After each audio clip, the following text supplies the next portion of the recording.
मीरपुर नाम के शहर में तेजस अपनी पत्नी नीरू के साथ रहता था। पति पत्नी दोनों ही नौकरी करते थे। एक दिन तेजस गांव अपनी माँ के पास फोन करता है। हेलो, प्रणाम माँ। जीते रहो माँ, तुम दादी बनने वाली हो। हैं? अरे वाह, ठीक है बेटा, मैं कल ही आती हूँ। जब माँ जी शहर पहुंची तो बेटे बहू ने बहुत अच्छे से स्वागत किया।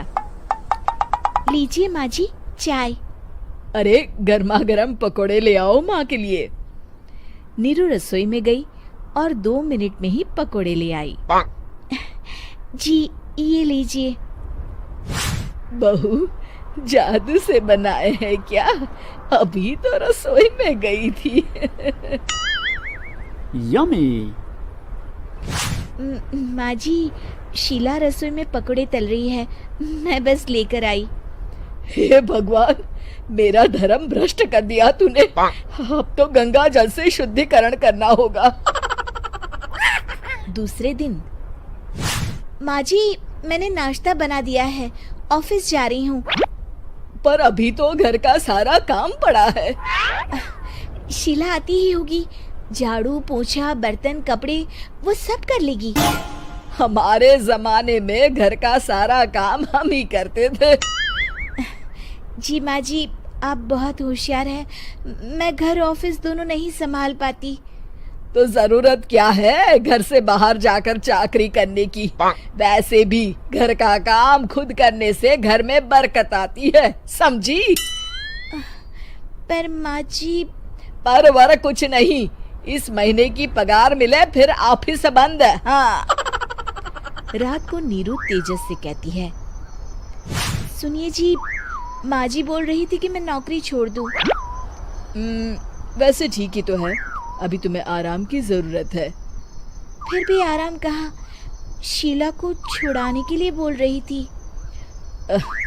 तो अब 24 घंटे में इतना काम तो कर ही सकती हो। पर जॉब पसंद है मुझे, घर पर मन नहीं लगेगा।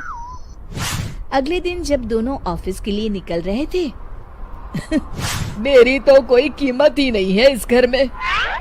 माँ जी, आजकल महंगाई बहुत है, रहन सहन भी बदल गया है, दोनों नौकरी करते हैं तभी ठीक रहता है। अच्छा, तू कहना क्या चाहती है? मेरा बेटा तुझे बिठा के खिला नहीं सकता? तू ही इस घर का खर्च चला रही है, हैं? नहीं माँ जी, मेरा वो मतलब नहीं था। मतलब खूब समझती हूँ, ये बाल धूप में सफेद नहीं किए मैंने। हाँ। अब तो ये रोज का काम हो गया था। तेजस भी रोज की झिकझिक से परेशान हो गया था। एक दिन उसने कहा, नीरू, वैसे भी तुम्हें मैटरनिटी लीव मिलने वाली है, तो अभी से ही छुट्टी ले लो। पर क्या, मेरी सैलरी अच्छी खासी है। आखिर नीरू ने रिजाइन कर दिया। जब बच्चा हुआ तो घर में सब बहुत खुश हुए। कुछ दिनों बाद तेजस फाइल देख रहा था। क्या हुआ तेजस, कुछ परेशान लग रहे हो? हाँ, वो हमारी जितनी सेविंग्स थी वो तो हॉस्पिटल में और छठी के फंक्शन में खत्म हो गई है नीरू।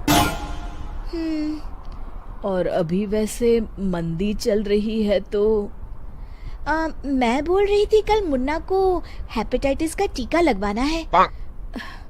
नीरू, क्या पोस्टपोन नहीं कर सकते? नहीं जी, बिल्कुल नहीं। अब तेजस को समझ में आ रहा था कि उससे गलती हुई है। पैसों की कमी का असर घर के माहौल पर भी पड़ रहा था।